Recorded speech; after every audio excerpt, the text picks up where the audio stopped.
Hi everyone, in front of me I've got Realme 5i and let me share with you how to clear credentials on this device.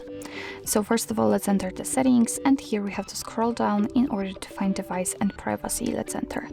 Now let's scroll down again to the credential storage section, and at the very bottom of it we've got the option we're looking for, to remove all user certificates. So simply tap on it, and right now we have to tap on remove all user certificates again to confirm.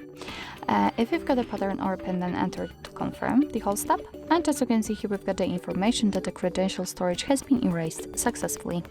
So actually this is it. This is how to clear credentials in your Realme 5i.